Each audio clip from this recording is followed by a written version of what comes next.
best morning show on the globe. It's Bradham and Emery in the morning, y'all. LeBron or Jordan, either one when I'm performing. Crossover, buzzer beater and I'm scoring. Bradham and Emery in the morning. Every play they on it. Every day I'm balling. Who's the coach? Who's the GOAT? Like Brady and Belichick, best show on the globe. And they embellish it. Y'all paying Zippy, I'm Ken Griffey or maybe Mahomes. I stay in the zone, whether man to man or play in the zone. They can't stop me. Mayweather boxing, Curry with the shot, man. We just the best to be. Can we have our SP, please? This was meant to be. Every morning with Bradham and Emery.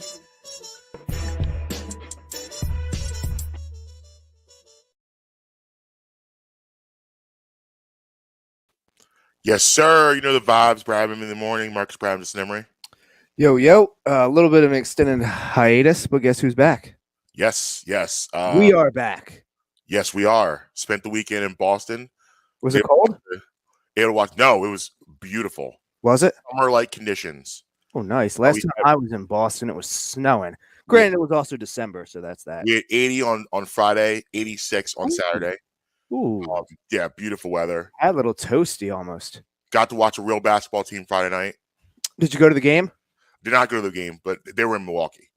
Yeah, you're right. But, they were back Sunday, and we left Sunday. But, yeah. So you also probably have to mortgage your house to go to Game 7. Yeah, I was talking to a bartender on Saturday night about Game 7, and he was saying that it depends what kind of night he had, he's going to try to get down there.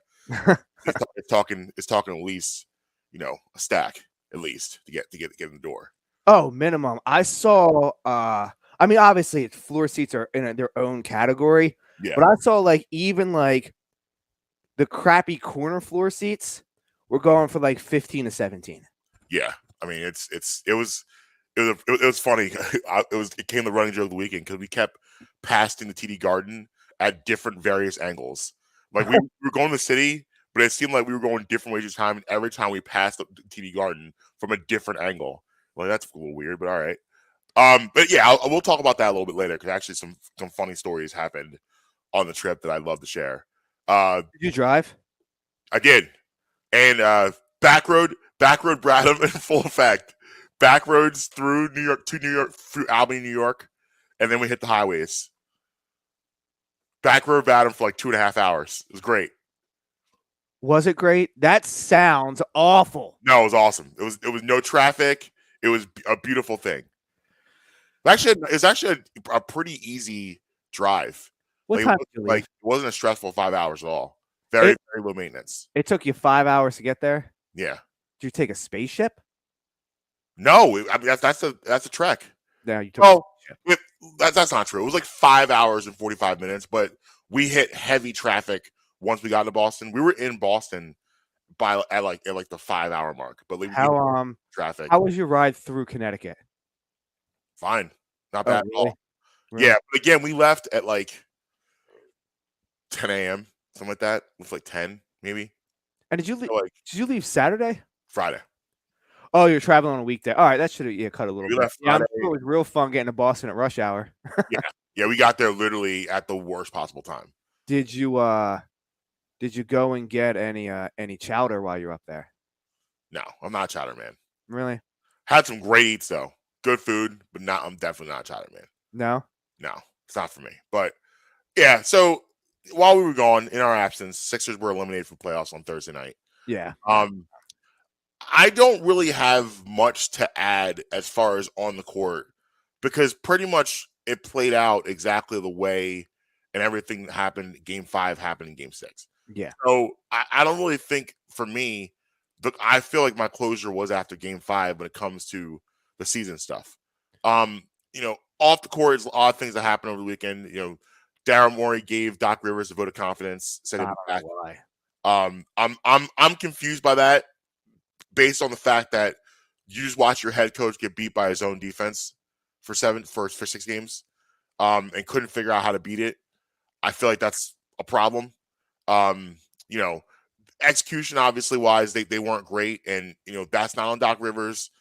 Injuries and stuff like that, that's not on him too. But I just feel like this is not working, and it's not working based on the fact that your personnel are telling you it's not working.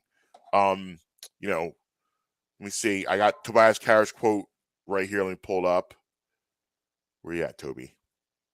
Come on, Toby. Where you at? He had a lot of thigh going on in that game again. Yeah, it's major thigh by Toby. Tobias Harris says mental toughness.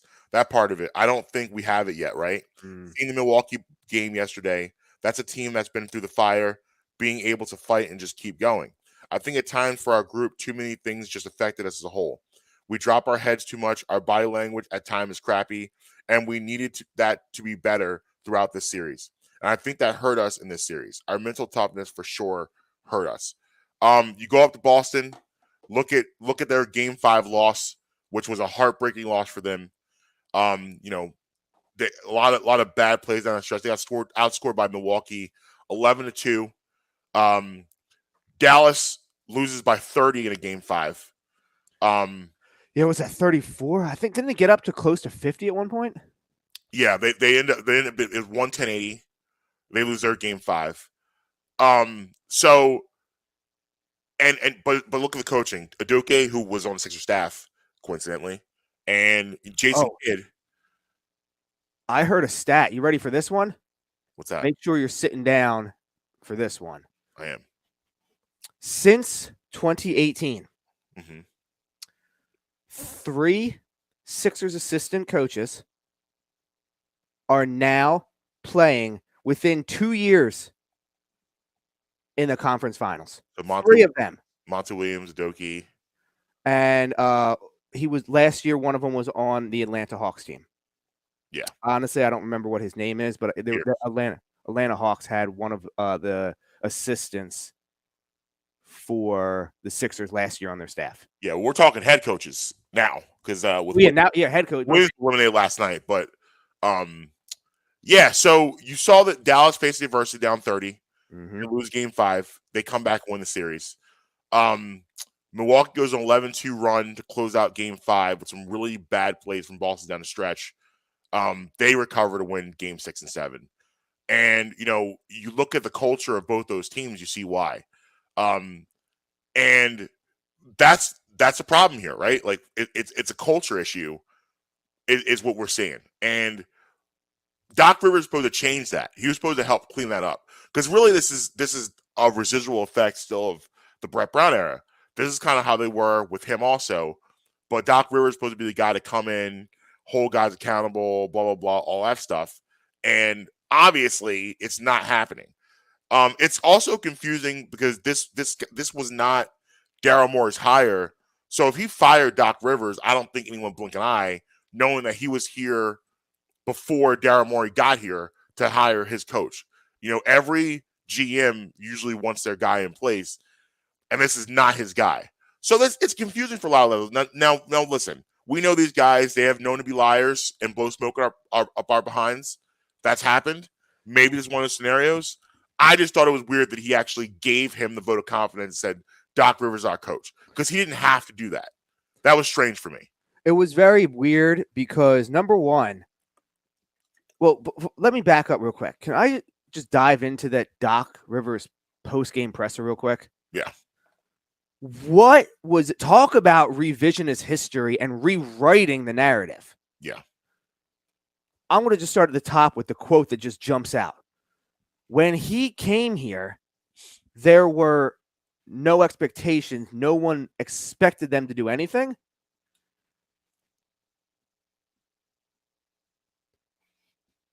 They were in the second round of the playoffs.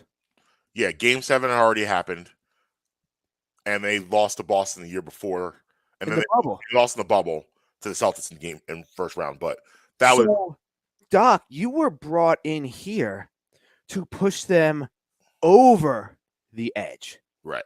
Not bring them to that point. You were there to bring them and push them over the edge. If we wanted a second round exit year after year, we would just simply have Thaddeus Young and Evan Turner and the rest of the pre-process players. If we wanted a second round exit, because that's what we could get then. If we wanted a second round exit, we could get that then. We could get that now.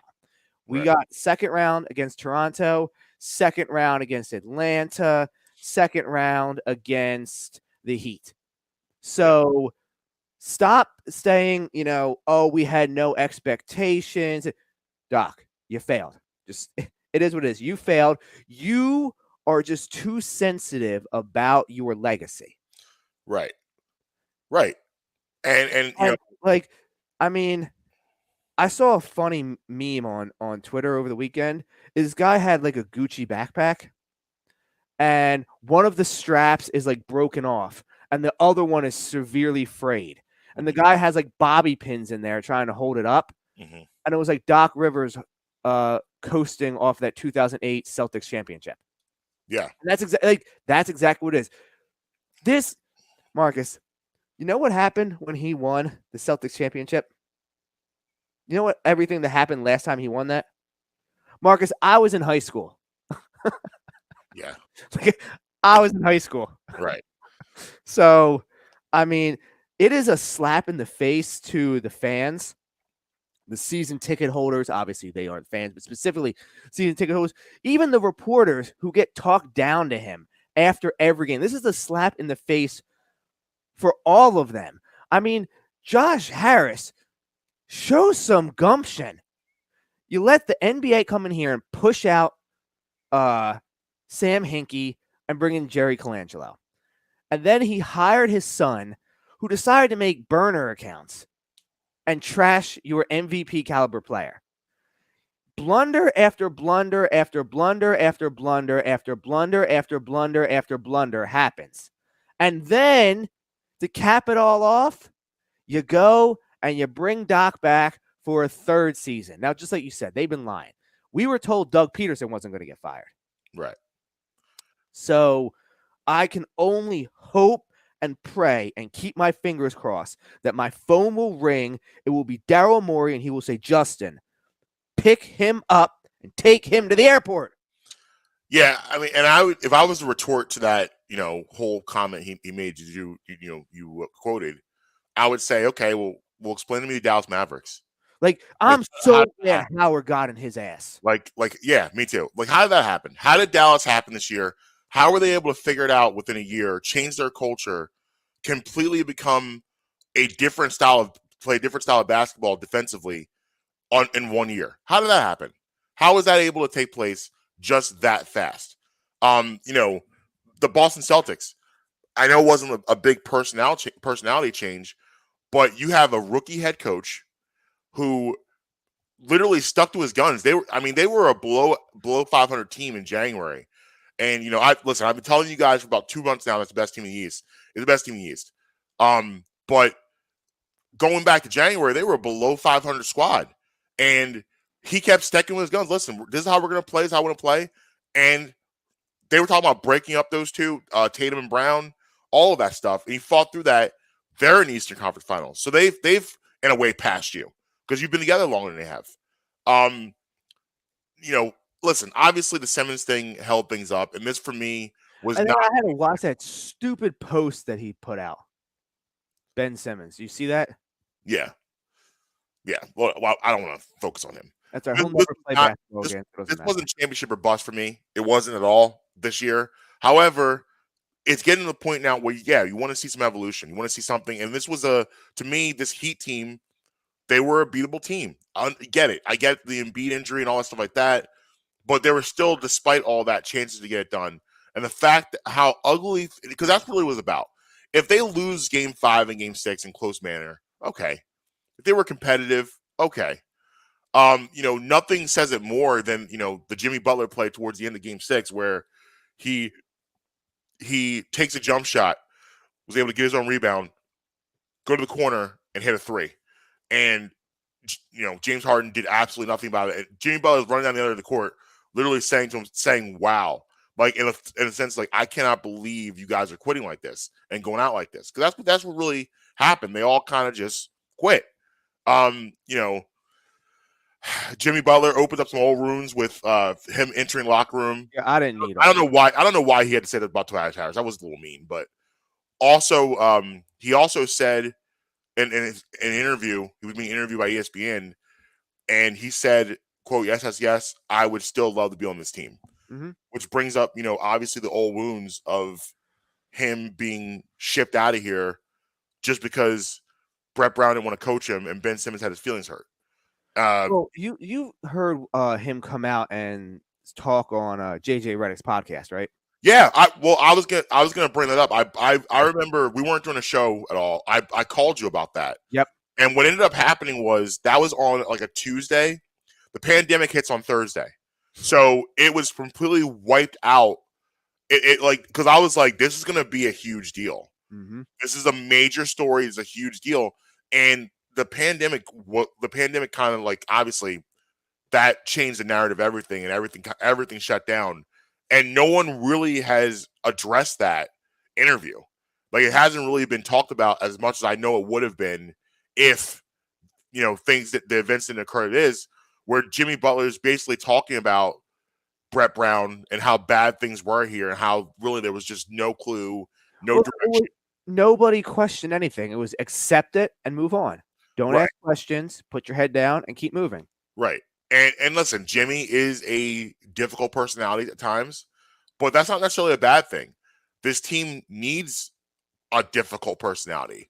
They need someone like that, someone ornery, someone that doesn't accept status quo and accept just losing and wants to challenge. It's important. And they don't, like, as we talked about last week, they don't have that right now. They are a headless snake. They are an organization running around with no true leadership in any level. It's no true leadership, and that needs to be fixed. A lot of things. This is a really important offseason for them because they got a lot of work to do on a lot of different fronts. We talked about the guy they need to bring in here. PJ Tucker can opt out of his Miami deal at the end of the summer. Bobby Portis is a free agent. You need to look at getting one of those guys in here. That to me is a big priority to get one of those guys in here. I don't know what's going on with Duncan Robinson, if he's ever going to play for Miami again. I don't know what's happening there, but a guy like that wouldn't hurt you. No. Like, I mean, I don't know what kind of trades need to be done to get a guy like that, but bringing a guy like that in here obviously would be ideal. Just an actual sniper, because they don't have that right now. But you got a lot of work to do here. You got a lot of work to do here. This series exposed so much and exposed that we're not even close. Like, you look at the other teams left in the playoffs, and I swear it looks like they're playing a different sport. It doesn't even look like they're playing the same sport as Sixers right now. Oh, that's how it feels like when I watch other NFL teams' offenses. Well, yeah, right. The way they play offense right now, Sixers, and the way the Warriors play offense, the Mavericks, the Suns went out ugly, but the way they were playing offense, the way the Celtics play offense, it looks like a different sport. It really does. And, I'm not, like, the Embiid comments that he made, I think were overblown. He doesn't want to be traded here. He wants to be here. I don't believe for a second he wants to be here. I think he was just strictly talking from a business perspective of, hey, they're going to do what they got to do to make this team the best team possible. I don't know what it is, but they're going to do something to make it the best team possible. I don't want to beat up on Embiid too much, but he needs to go and take a long look in the mirror and realize what body language does as the leader of a team. Yeah. Like, I don't want to beat him up because, he had a broken face. His thumb was barely hanging on to his hand. But it takes zero talent to try hard. Right. And just show determination. Like, he is a mopey, pouty player. Right. And that he needs to change that more than anything else. Like, that's the biggest thing he needs. I mean, if I'm James Harden, how do I feel about what Embiid said? I mean, and Harden, did you see what he put out? That post he put out on Instagram last night? Who's Embiid? Harden. I didn't know.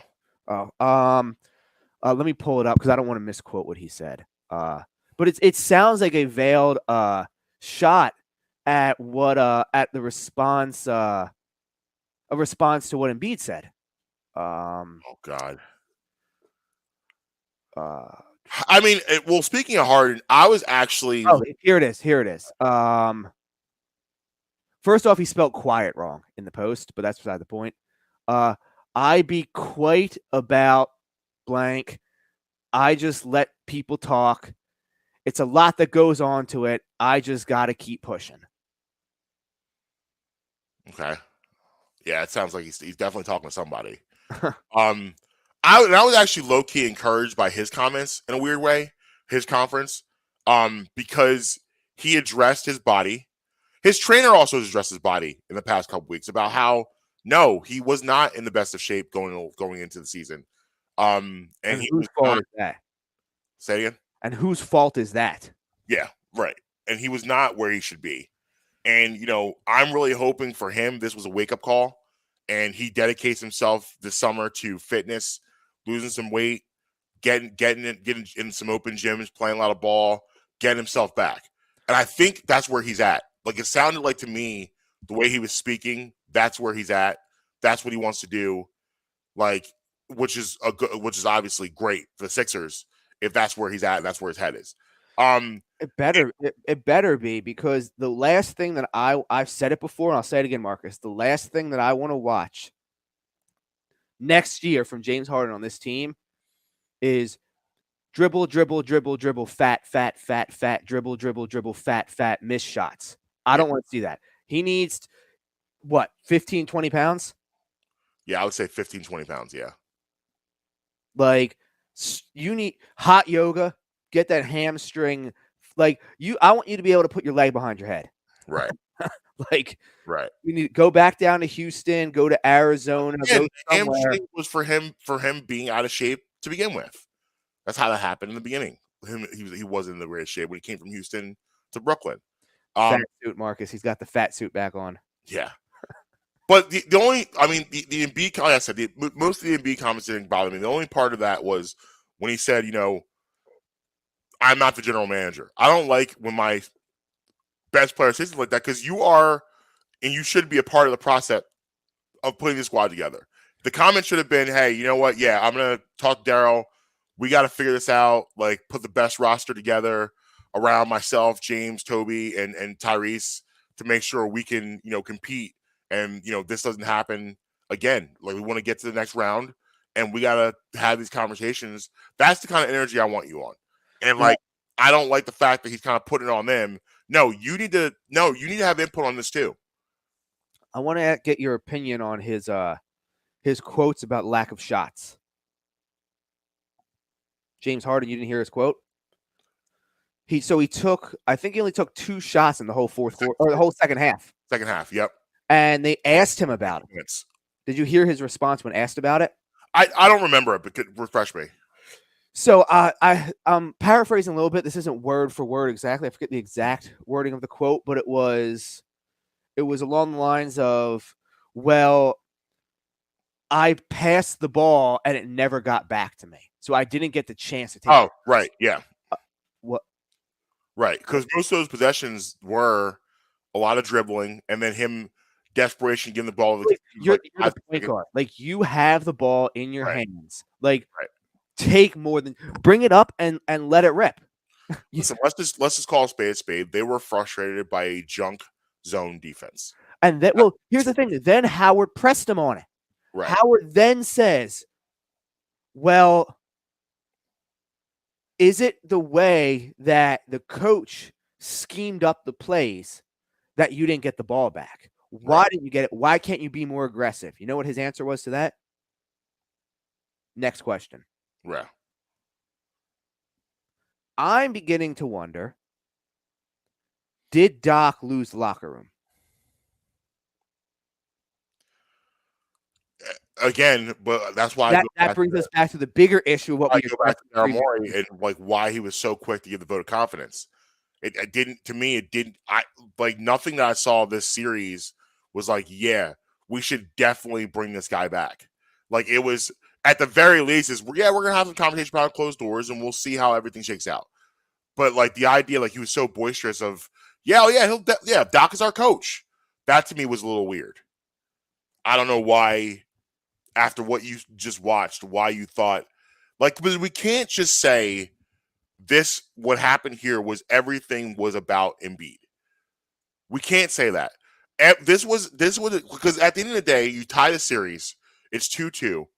And it becomes a best of 3 series, and it becomes a battle of wills. Their will was way stronger than yours. I still look at these rosters. You cannot tell me the Sixers don't have a more talented roster than the Heat. They do. Top heavy. It's too top heavy. It's top. You're right. It's top heavy, but that should have been enough to get the job done when everyone's firing all cylinders. Should. Because really, you had Jimmy Butler out there doing basically everything for them on the offensive side of the floor. He was able to open up things, and Max Strus gets hot in games 5 and 6, which obviously hurts you. But those things are happening because of you not being able to produce. I'm telling you, the offense, and because they're only down 1 at halftime in game 6, that second half, especially that third quarter, they could not. They had 5 points with about 4 minutes left in the third quarter, and they could not generate any offense. And basically, Miami was playing the same defense I used at Penridge South Middle School. They were using a trapping zone. That's all they were doing. I was like, oh yeah, I ran a lot of this stuff. They were using a trapping zone. That was pretty much it. Alpha? Is that what it was called? Yep. They were running alpha defense the entire second half. It was just trapping zones. That's all it was. That's all it was. And they that means how to do it. So that means if we're using deductive reasoning, you can throw up the trap defense with your team and stop the Sixers. Yeah. Yep.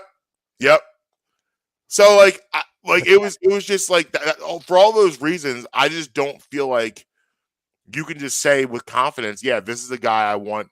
At least go through the process of doing, the player interviews first. At least do that before you come out and make a statement like that. Yeah. See where the players are at. See how they feel. I don't know. It's a mess down there. I mean, like you said, just because they said he's back doesn't mean he's going to be back. They can always, but it's a mess down there. It's a big time mess.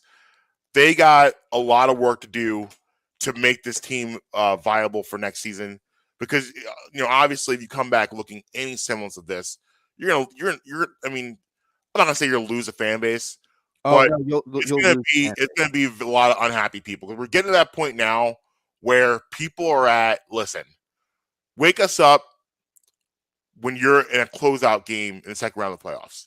That's what people are leaning towards now. And that's a dangerous place to be, because it takes away the fun of the season, the build of the season, enjoying it. But that's where we're at because of their moves and how they've been. But listen, we'll have plenty of time to get in their moves like that. Obviously, we're heading towards late May, so the draft will be coming up. Then free agency. So a lot of things you'll see is in July. But I'm going to go around the playoffs real quick because hold on. Last point I have on the Sixers is you said they may not lose the fan base.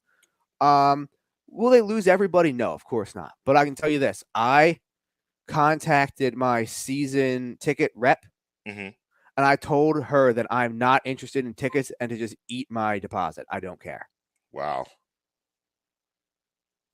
So, and that is a direct cause of Doc Rivers still being here. Right. So I told her, she was like, well, your deposit's non-refundable. And I specifically told her, I do not care. Wow. So that's where I'm sitting at. Oh, yeah. I'm sure I'm not the only one. Yeah, a lot of unhappy people out there. Second year in a row, eliminated on your home floor. It sucks, but if the team doesn't care, why should I care? Right. Well, I mean, Tobias Harris came out and said himself, if they don't care, if they can't bother to show up for game 5 or 6, why should I bother to show up to any games? Danny Green called him immature. Yeah, I feel bad for him because his career is in jeopardy. Yeah, his career is probably done, and he's in this weird. This is the worst case scenario because he's not under contract right now. He might not be able to use Sixers facilities to rehab, so he's gonna have to do private rehab. He's 35 years old. He's not going to be ready to go again, probably until, at best case scenario, maybe April of next year. Maybe he'll probably get some workouts and maybe come join a team for a playoff. I'm sure the Players Association will step in with some kind of assistance for this. I mean, that's why they're there. You know what I mean? Like Yeah, I hope so. they're there. I'm not sure. You know, I'm not a GM. I don't know the bylaws of the league. Yeah, I'm not an agent, but I'm sure that they're there for this reason. This is why the Players Association. It was a freak play, also, just like such a freak incident. Yeah, I feel bad for him, but yeah, like I said, there's a lot of work to do this summer. The transformations roster, I'm sure we'll, get into that and talk about that. I want to give the Phillies some love. Yeah, how about that? The Phillies go out to the West Coast, get hot. 5-2, tough one yesterday. Yeah, you can't be mad. Listen, 3 out of 4 in LA. I'm okay with that. I do have one thing though. I am done using Familia in high pressure situations. You're out.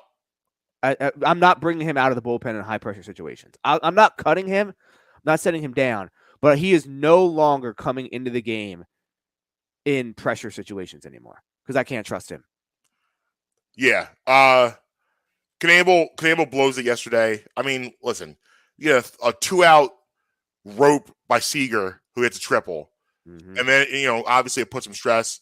That first pitch was, to me, in the last batter was a strike. They didn't call that. Yeah. No. But listen, it's so bad this season. The are so bad. You got to focus on the positives. 5-2 in the road trip. Strong. Keep the momentum going. The bats are alive and well. Get better, Bryce. Bryce was possessed. Well, he's out for a couple days with the elbow injection. Yeah, UCL treatment, whatever.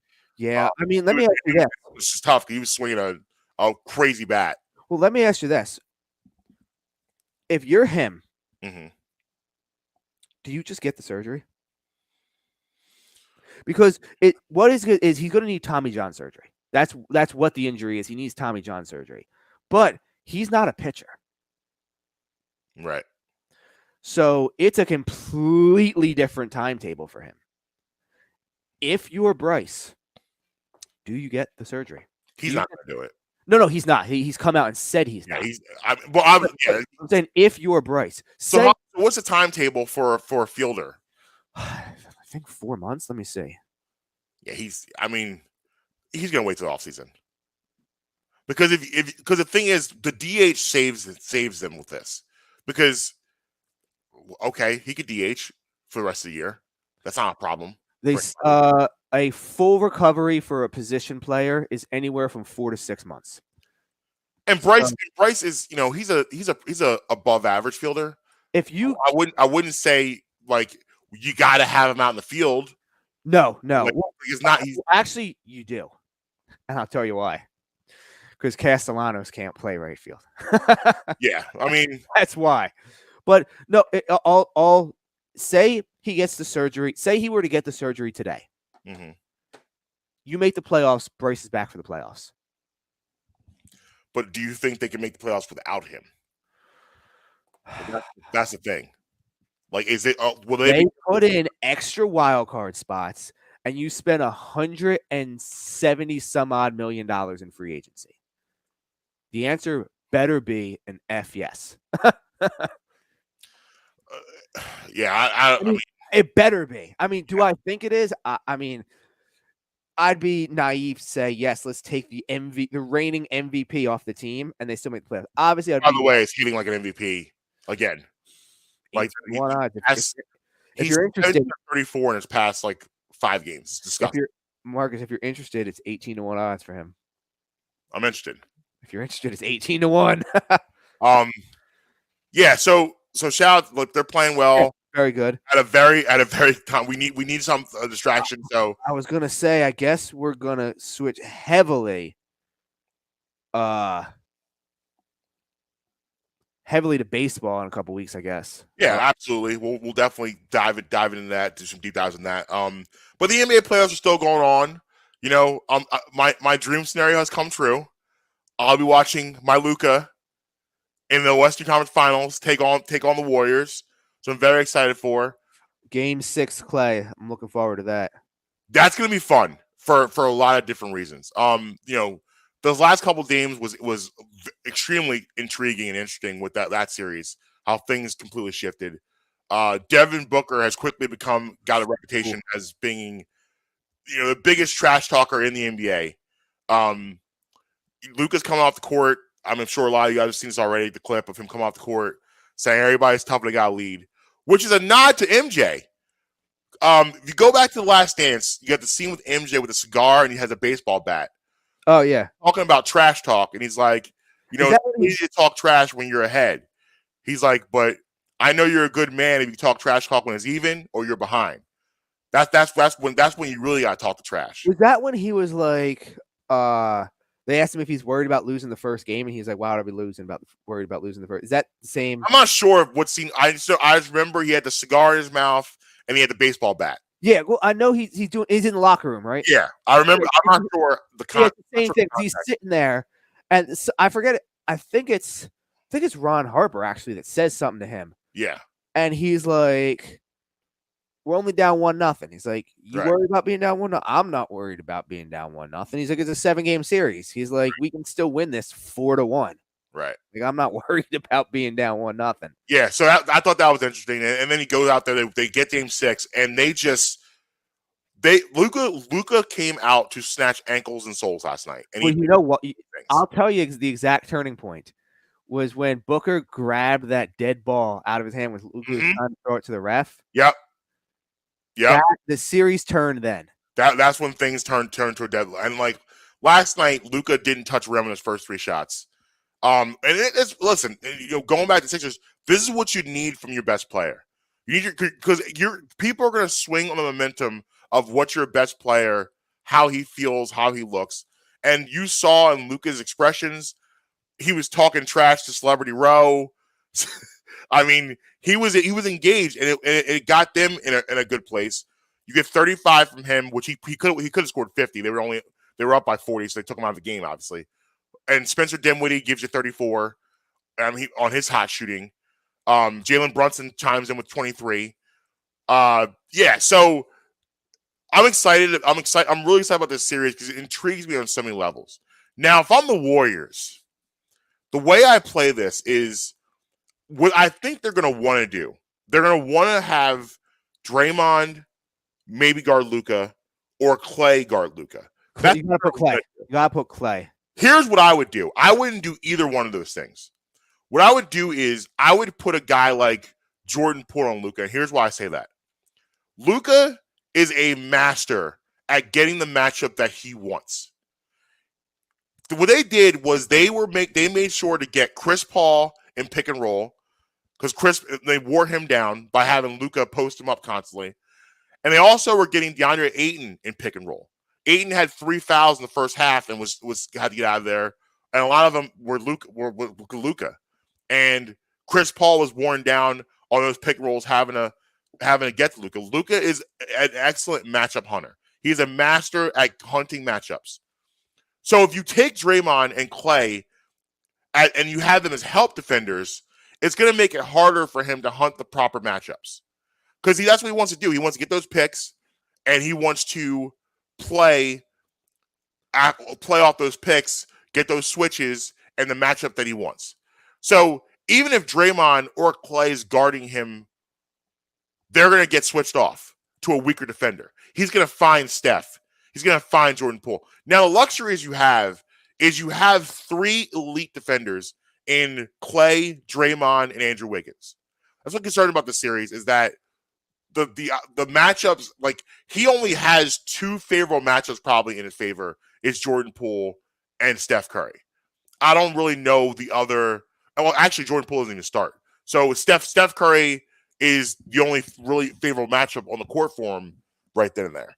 So I don't know how this is going to look. Like there's asking the Dallas Mavericks to win this series is asking a lot because I just don't think they have enough with the role players to get it done. Now, Luka Doncic is so unbelievable skilled and talented. And Phoenix tried to do that thing where we're going to let him get his. We're going to let him get his. It's fine. Nah, bro, it's not fine. That's why you're home, because you let him get his. Mm-hmm. I never understood that philosophy of letting a star player get theirs. Here's Luka's stats from the Suns all 7 games. 45, 12, and 8, 35, 5, and 7, 26, 13, and 9, 26, 7, and 11, 28, 11, and 2, 33, 11, and 8, 35, 10, and 4. Average 32, 9, and 7 for the entire series. That to me is not something I want at all to happen. You don't allow us to, because again, the team swings by the pendulum of their star player. It's going to make your role players eventually step up to the plate and play better. And that's what they got. They got good contributions from their role players. That's why Phoenix is home today. So I don't like that theory at all. I think Golden State will adopt a very different philosophy of trying to take Luka Doncic out of the game. And like I said, I make sure that my help defenders are stronger for a guy like him. I want them to be the strongest because I don't want him hunting those matchups and getting the matchup that he wants. I want him going to, if they're setting those picks, okay, well, you're going to see Draymond over here. You're going to see Clay over here. You're going to see Wiggins over here.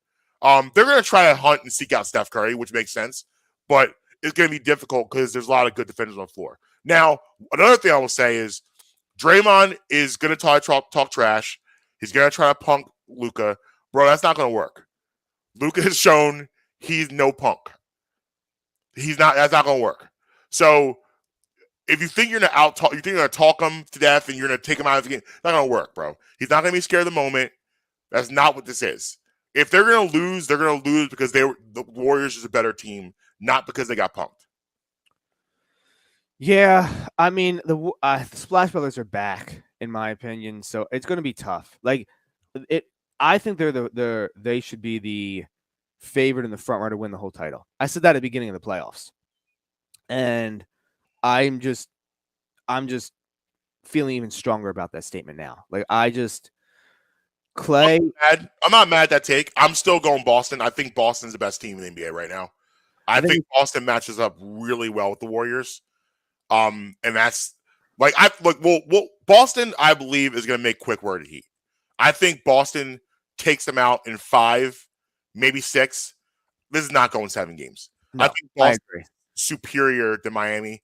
I think you're asking Jimmy Butler to do a lot to beat them. Because Jimmy Butler, listen, let's be honest, he hasn't had to really play defense the first 2 rounds of the series. So now you're asking him to go shut down Jason Tatum and then on the other side, go drop 30. Both of those things can't be true because he's going to exhaust a lot of energy chasing Tatum around, switching off on Jaylen Brown, and dealing with that. And on the other side, he's probably going to have to deal with Marcus Smart defensively. So there's going to be a lot of energy expended on his side. And if you look at the role players for the Heat and the Celtics, give me the Celtics role players every day and twice on Sunday. Give me Grant Williams. By the way, shout out to Grant Williams for listening to his coaches in the offseason and losing weight and developing a 3-point shot. Matisse Thybulle. Thank you for doing that, Grant Williams. Because honestly, Thybulle, please don't lose any more weight, though. We don't want you to not losing weight, but listening to coaches and developing a shot. He had 7 threes yesterday for them. By the way, Boston attempted 54 3-pointers yesterday. What in God's name? I don't know. I don't know how it's possible. I don't know.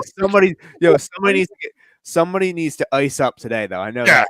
Yeah, there's be some ice up. But Grant Williams is 7 of those threes. So you got Grant Williams, Peyton Pritchard, Al Horford, as your role guys. Peyton Pritchard, one of your new favorite NBA players. Bad white boy. Bad white boy, Peyton Pritchard. Yeah, so I think I love Boston in the series. I think they're gonna wipe the floor at Miami. And I think they match up really well with Golden State. Defensively, the defensive end especially, they're gonna be able to do a lot of things that other teams aren't capable of doing to Golden State. So that would be a fun series. That's probably the NBA Finals. Listen, as much as I love Luka and Dallas, listen, I gotta be realistic. I don't see how it's possible they beat the Warriors. But again, it's great experience for a guy. Luka's 22 years old in the Western Conference Finals.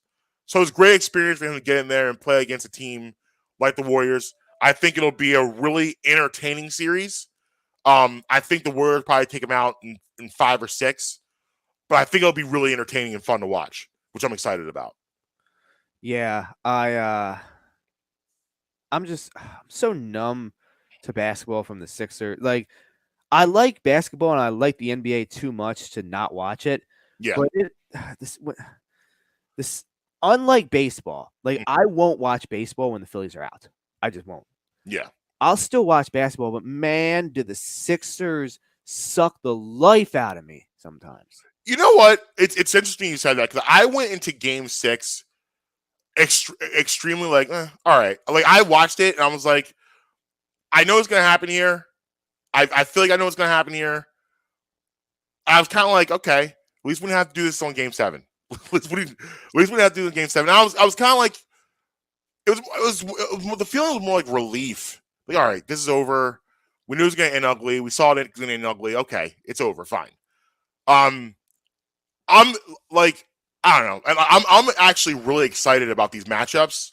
So I guess that's distracting me, and also the realization that the Sixers knowing they got a lot of work to do. They just do a lot of serious soul searching and a lot of work to do. Yeah, You know, Embiid's exit interview. Whoever's doing it, I guess it's Daryl Morey, but his exit interview, you need to talk to him about his leadership. Mm-hmm. You need to talk to him about his body language. Mm-hmm. All those things need to be addressed. Absolutely. They gotta be like, listen, bro, you're the best player on this squad, and we cannot have you hanging your head when times get tough. We can't have you disappearing. You cannot be an emotional front runner any longer. Yeah. You can't. Those are conversations that need to be had in the next interview. Hey, Matisse Thybulle, here's Drew Hanlen's number. We already set this up. You're going to be working with him all off season. You have no choice. We want 1,000 jumpers a day from you because this isn't going to work.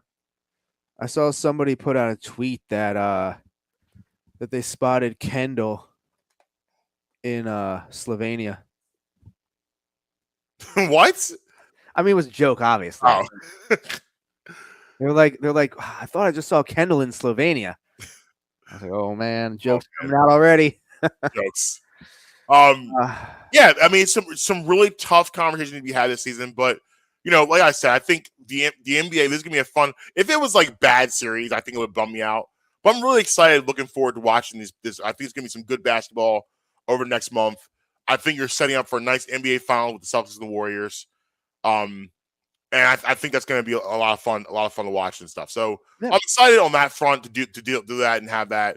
And anybody that has OCD, it's a 1 versus a 2 seed and a 3 versus a 4 seed. So you can there you go, get your obsessive compulsive tendencies out during the series. Right. It's crazy. You mentioned Chris Paul earlier. Oh yes, man. Another 2-0 blown series lead.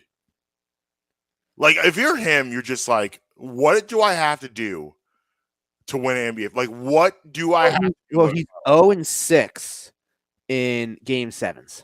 Yep. Which is not good. And they weren't even. And listen, sometimes we have a bad habit of blaming the team that gets blown out instead of giving credit to the other team that blew them out. Mm-hmm.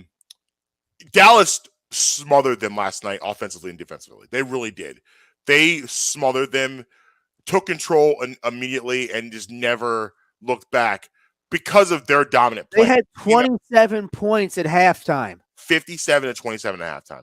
Like, I saw the box score that was 27 points, and I was like, like sometimes you look at a score on like the ESPN app, and you're like, oh, the app didn't update or whatever. Yeah. No, it was. You had 25 at halftime. No. 28? They were tied. Who was tied? 27. Oh, yeah, right. 27 at halftime. Yeah, and the 3 on Cam Johnson was that was a soul snatching right there. Cam Johnson falls and ends up on the other side of the court as Luka just drains a 3 and looks at him and snarls that going on the other end of the court. Like, you can't. I watched that first half of this game. This game's obviously over. Oh, it's a wrap. You can't recover from something like that, like getting your brains beaten in that poorly. But anyway, and you saw what they did. The strategy was how often. So Mikal Bridges is easily the Suns' best defender in that series. How often did you see Mikal Bridges on Luka Doncic? Never, because Luka stayed away from him. He was able to hunt those matchups, and he's so good at that. How How about DeAndre Ayton?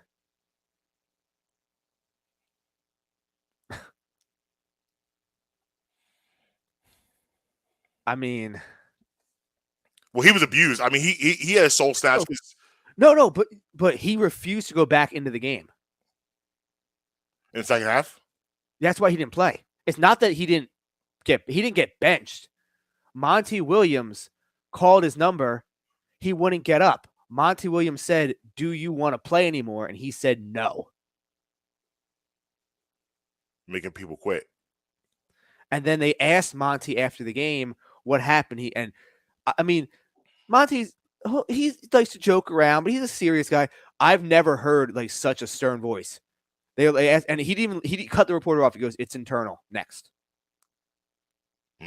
Well, and that's coming for a player who's up for a max deal, Marcus.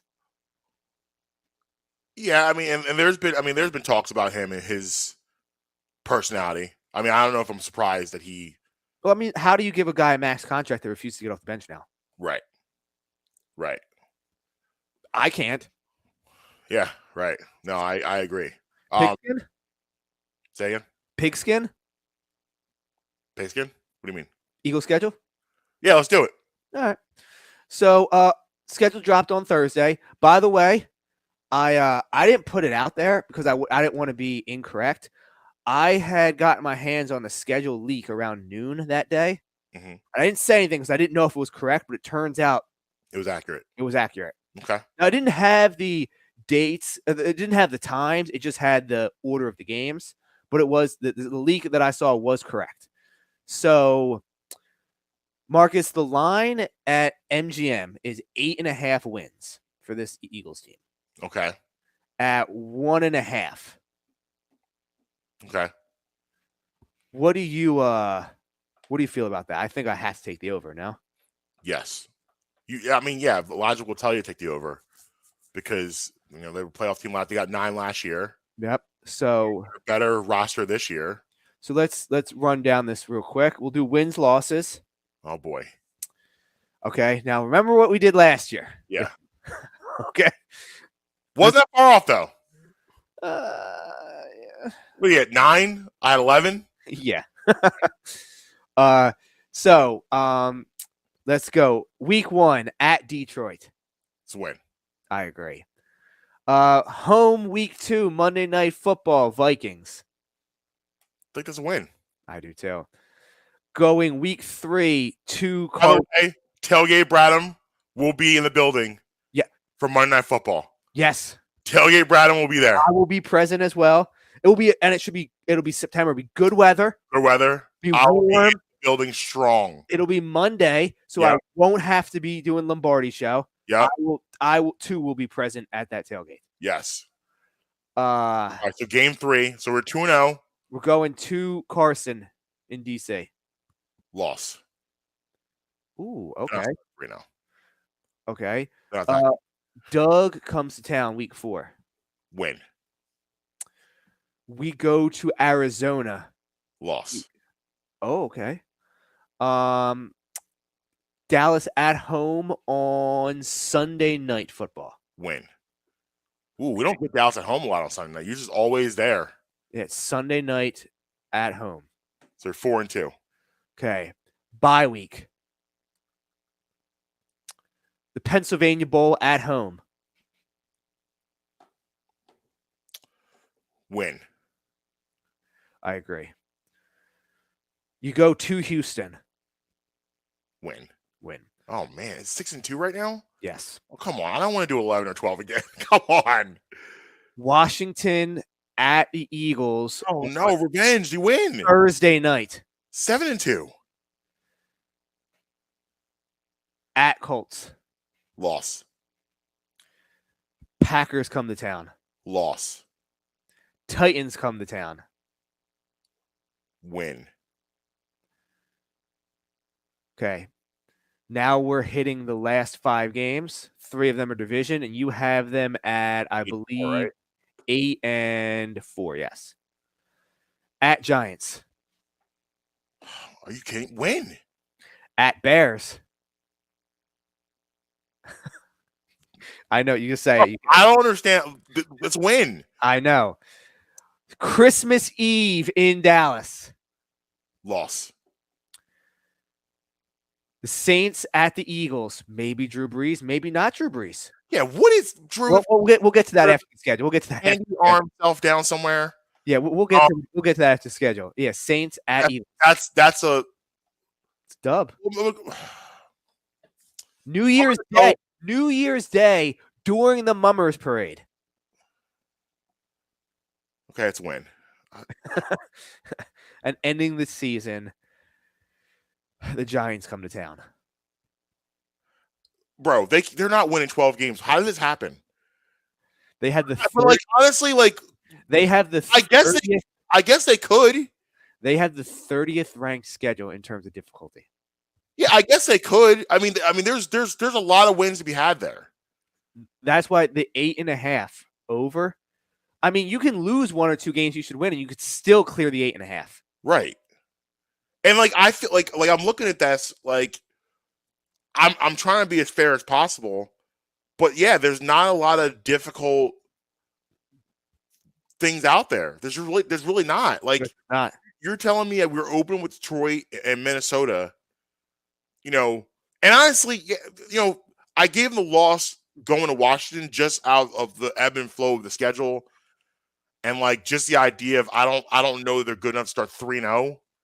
They could win that game. Oh, absolutely. Why could they not? Why could they not go to Washington and beat them? I mean, realistically, we're looking 1, 2, 3, 4, 5, 6. I mean, I would be hard pressed to say this, but is 6-1, 7-0 pre-bye out of the realm? Lions, Vikings, Commanders, Jags, Cardinals.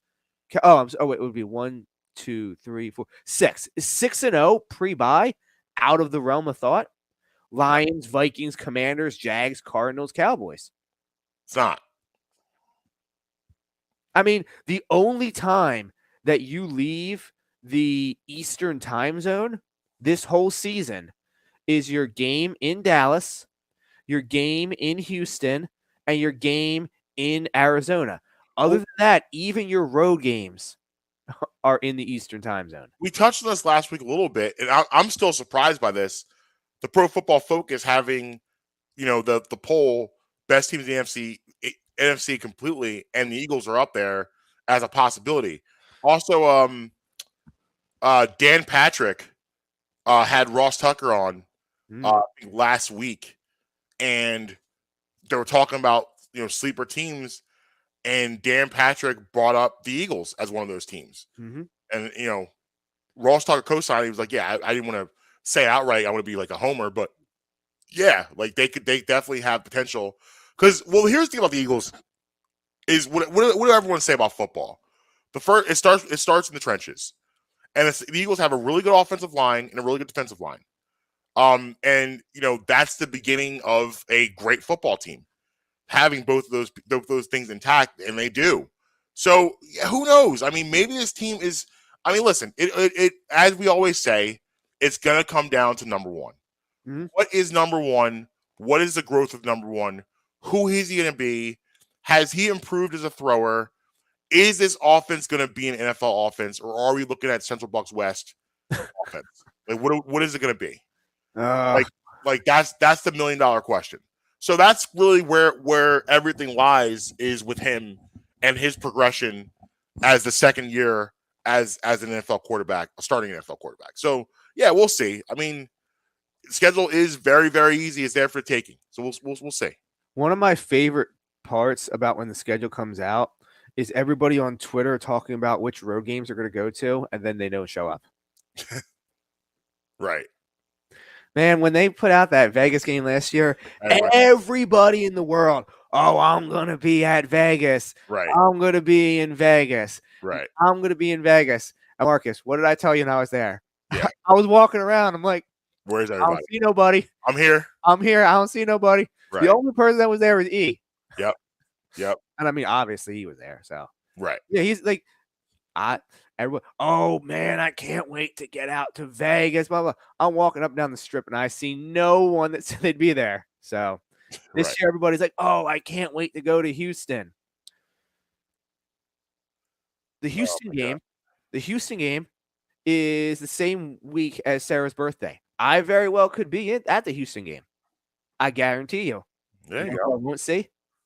Everybody else has said they'd be there, Yeah. Right.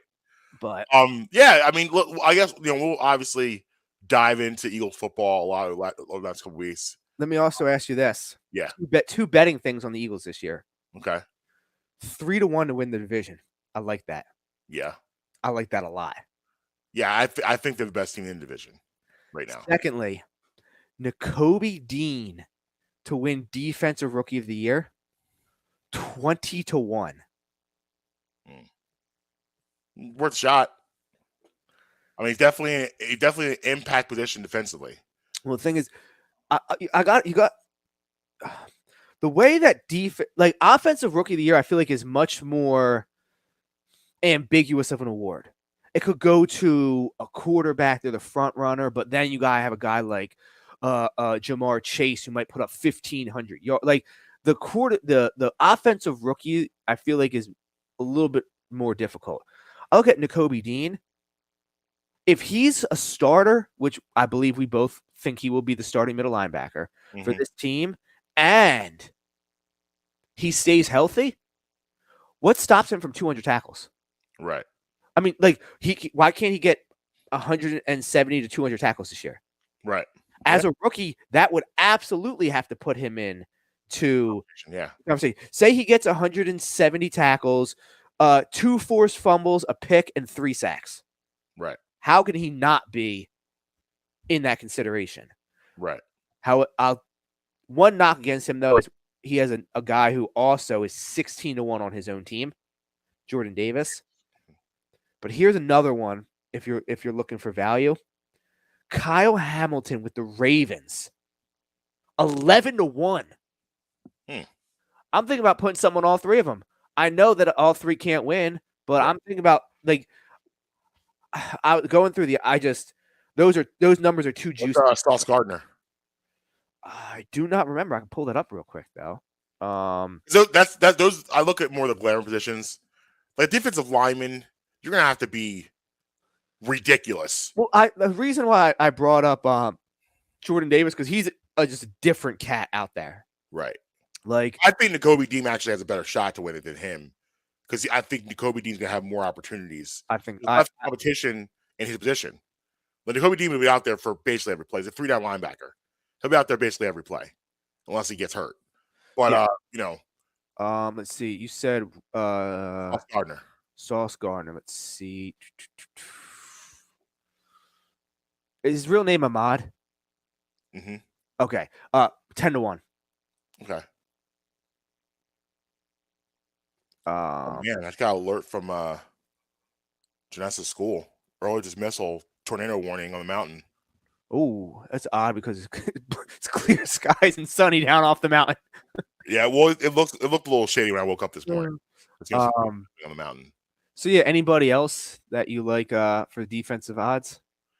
I mean, the thing is, like, Aiden Hutchinson's the leader in the clubhouse, obviously, but is he really going to make that big of an impact with the Lions to where he's going to earn the? I don't think so. Right. Thibodeau, I'll be honest, I think he is bust potential. Walker, I think he's with Atlanta, I believe. Atlanta's just not going to do it. They're no man's land right now. Yeah, but then offensive, I actually think. I mean, it's easy to say Kenny Pickett should be the guy, the front runner, because he's going to be the quarterback who probably starts. Mm-hmm. But for the offensive, I'm actually going Christian Watson. Okay. 8.5-1. I mean, he's going to be Aaron Rodgers' probably number 1 target this year. As long as he's not a total bust, he should be able to put up numbers. Like if Rodgers is throwing you the ball, it doesn't matter if you're the rookie, you'll get the ball. Yeah, he'll get you the ball. Before we get out of here, let's talk about Drew. Yeah, well. So he got released from his NBC contract. So let's start there. NBC released him from his contract because, let's just be honest, he sucked. He wasn't great. Opposite of good.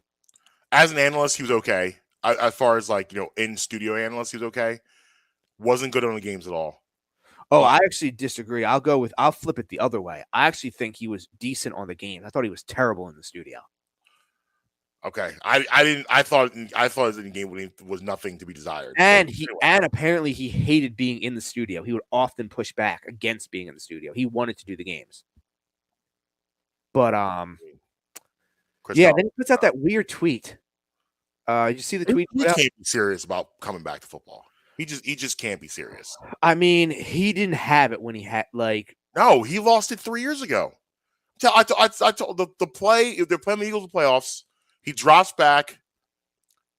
Avonte Maddox, the only one back, has Ted Ginn Jr. wide open, like 5 yards ahead of Maddox, and underthrows him by 10 yards. That's why I knew it was over. Down the middle of the field. I was like, okay, Drew's done. And it's only gotten worse since then. There's a guy that, didn't go to Miami because of his shoulder issues. So, and that was 12 years ago. No, I'm sorry, 16 years ago. I don't see how it's possible he actually thinks that this is a good idea. But this is the problem. This is what happens with these athletes where the thing is, they obviously Michael Thomas is coming back. Mhm. They drafted Chris Olave, Mhm. and they signed Jarvis Landry. Right. So, and they obviously still have who's the running back? Alvin Kamara. Kamara, yeah. So he's probably looking at this like, oh, I got weapons. But here's the thing. Can you get it's the same issue that I said about all the weapons the Eagles have. Can Jalen Hurts get them the ball? Yeah, get the ball, the weapons, yeah. Can Drew Brees get these receivers the ball? Right. And the answer is no, because the receivers, they're crisp route runners, and they rely on timing. Like, they don't have a DK Metcalf or who do the Eagles get? AJ Brown, that you can just kind of be like, all right, here's the rock, go get the rock. Michael Thomas is not that kind of guy. He's a precision route running, slants across the middle, out patterns, those kind of things. And he doesn't have the cannon arm anymore to deliver those timing patterns. Not even a little bit. And like Drew Brees made his money down the seam, and he can't make that throw anymore. Yeah, rumor has it that he may be in works to replace as the number 2 guy on Fox, because it looks like they're bumping Greg Olsen up, and Drew. A lot of faith in Greg Olsen. What's that? A lot of faith in Greg Olsen. He's pretty good last year. I don't really remember him, and that goes to show you, I don't remember him doing games. Like he's not someone that's like, oh yeah. Oh no, he did the Eagles Panthers game. I don't even remember it. Yeah, I don't remember his broadcast at all. No, he was solid. He wasn't Tony Romo, like where you're like, oh okay, like Tony Romo, that first year, yeah, you were just like, oh okay. Yeah. He wasn't like that, but he wasn't terrible. Wasn't terrible. The thing is that he is, you know how you have those guys you can just hear them talk, you can tell that they're just brilliant. Right. He is like, if he didn't play football, he would be like a doctor or scientist or something. Like, he's just that kind of smart. Gotcha. It's like you know how they say Andrew Luck? They said he was absolutely brilliant. Yeah. Same kind of thing. Like, this dude is just the offensive lineman from the Ravens, who's actually a doctor. Like that guy, they just said he's just mentally on a different level. Yeah. Which, I heard Ike Reese say one time. He's like, that's great. He's like, it's awesome. Like N'Kobe Dean, 4.0 major mechanical engineering at Georgia. Ike Reese was like, sometimes he's like, I just want a communications major who will fill the A gap. He's like, it's great, but sometimes just give me a communications major who will fill the A gap and we're okay. Yeah. And that can be true. Like, look at Josh Rosen. They say Josh Rosen, they said that he was like one of the smartest players to ever test. People can't stand to be around him. He sucks. Yeah. So sometimes you just need a guy who'll just fill the A gap, Marcus. Yep. Yeah, I hear you. Anything else? Yeah, let's just get to a quick facts for the day. Okay. Just a few. In 1929, the first Academy Awards happened. Okay. In 1984, Steve Carlton hits a grand slam. How about Albert Pujols pitching yesterday? Yeah, first in Pujols mound. Yeah. And Babe Ruth, only 2 guys to pitch and hit over 600 home runs. Mm-hmm. Jolies. Though Ohtani may get there one day. Yeah. Yep. 1985, Michael Jordan wins NBA Rookie of the Year. Last Schick, NBA Rookie of the Year. Then when it was all the awards were Schick. Yeah, it was that shaving. Yeah. Yep. 1996, Sammy Sosa hits 2 home runs in a single inning. Sosa. I was. Were you a Sosa or you were McGuire? Oh man, I was actually.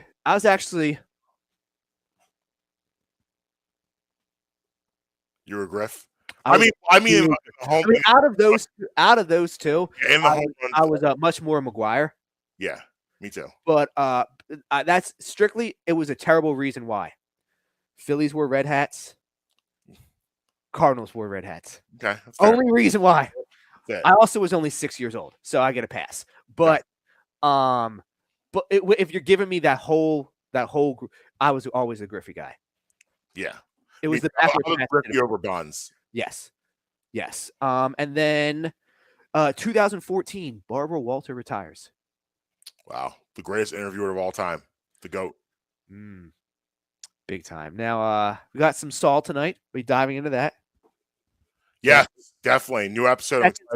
Second to last episode of this has to be a huge one tonight. Yes. They gave us a crossover last week, which was a good episode. It was a crossover. This needs to be fireworks. Maybe one of these days, Marcus will finish Ozark so we can dive into that. Yes. Yeah, this week should be the week we finish it. And are you a Stranger Things guy? Have I asked you that before? I'm not. Amber is. I'm not. No. Let her know next week. Season 4 drops. She was just asking about that. I told her it was coming in sometime in May. May 27th, I believe. Okay, I'll let her know that. So yeah, that is coming out, and yeah, like I said with the Ozark, Marcus, just remember the last episode's a little long. I'm ready. I'm here for it. So Wednesday we'll be diving into I don't know, some kind of stuff I'm sure we'll be diving into, but also Saul talk and potentially we're gonna talk Phillies baseball on Wednesday. We're gonna talk some baseball on Wednesday. I will I'll just tease it. Marcus, I went in the kitchen the other day. I'm not from the South. But man, did I make these biscuits and gravy the other day, Marcus? Like you were from the South? Whoa. 3000 would have been proud. Yo, you ever make something like this happens to me? I want to say all the time because I know my way around the kitchen, just like you know your way around the kitchen. But by no means would we consider ourselves chefs. Agreed. But every once in a while, you make something, you're just like, oh, this is different. Yeah. I made the gravy from scratch with turkey sausage. Look at you. I know. That's a move. My biggest regret is that I didn't take a picture because I ate it too fast.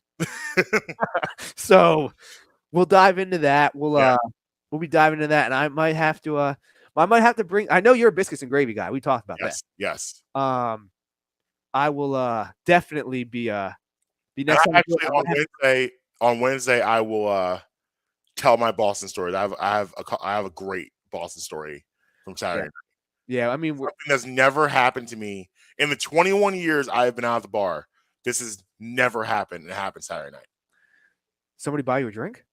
No, that happens all the time. That's a regular occurrence. I got nothing.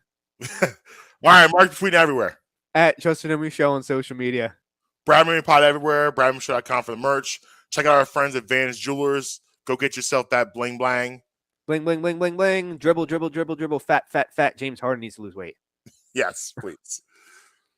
Until next time, you be with us, you be against us, but never going to stop us. Late.